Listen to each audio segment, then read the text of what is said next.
हौ मानत हौ सदा को, हौ पातक अवतार। अधम उदाहरण विरध पर, तुम तो करहो विचार। प्रस्तुत दोहा जगत गुरुत्तम श्री कृपालु जी महाराज के भक्ति शतक ग्रंथ से लिया गया है, जिसमें वे समझाते हैं, हे श्री कृष्ण, अनादिकाल से मैंने सदा पाप ही किया है, यह मैं मानता हूं, किंतु तुम भी तो अपनी पतित पावनी प्रतिज्ञा पर विचार करो। प्रत्येक जीव सदा से ही भगवत विमुख है, अतः स्वभावतः माया का ही आधिपत्य है। माया के कारण कोई भी जीव पाप ही तो करेगा। यदि कहो कि पुण्य भी तो कर सकता है, तो पुण्य भी तो पाप ही है, क्योंकि वह भी सात्विक माया का ही कार्य है। पुण्य भी बंधन कारक होता है। सीता जी ने श्री राम से बड़ा सुंदर प्रश्न किया था,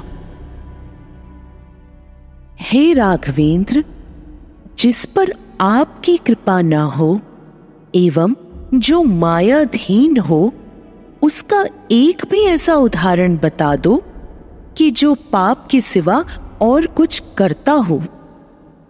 सीधी सी बात है, या तो माया का कार्य होगा या तो ईश्वरीय कार्य होगा।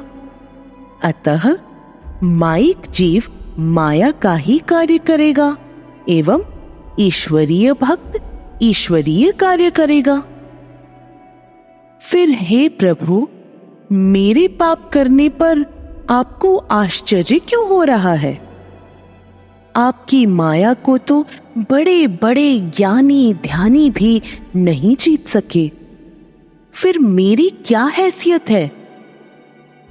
तुम मेरे पापों पर विचार ना करो, केवल अपने विरत पर विचार करो।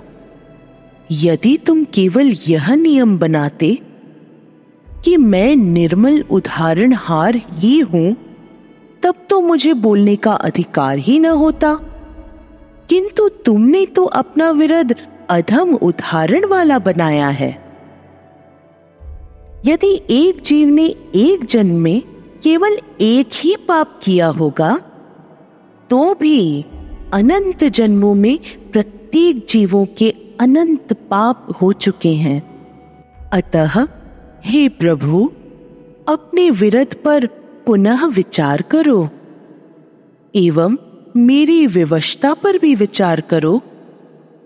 यदि आप कहो कि तुमने स्वयं को अधम माना ही नहीं है एवं मुझे भी अधम उदाहरण नहीं माना है, ये दोनों बातें मान लो तो मैं कृपा कर देता हूं। तो हे अकारण करुण, यह कृपा भी तुम ही कर दो कि दोनों बातें मैं हृदय से मान लूं। यह माया मुझे यह नहीं मानने देती।